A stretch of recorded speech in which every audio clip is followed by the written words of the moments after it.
అనంతపురం జిల్లా కళ్యాణదుర్గం మున్సిపాలిటీ పరిధిలో 11వ వార్డులో ఎన్నికల ప్రచారంలో గందరగోళం నెలకొంది. టీడీపీకి వైసీపీ ప్రచార రథం అడ్డం రావడంతో వాహనాన్ని తీయాలని టీడీపీ శ్రేణులు సూచించారు.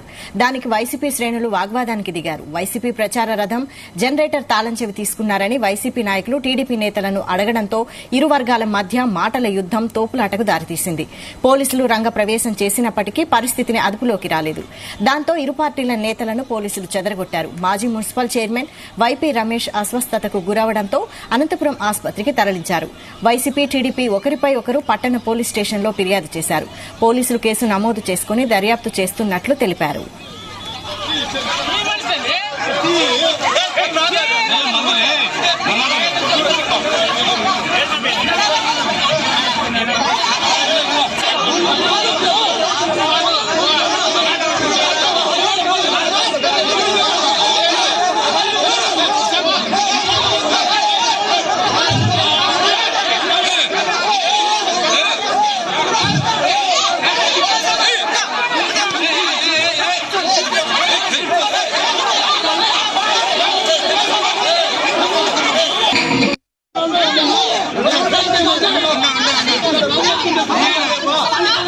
No.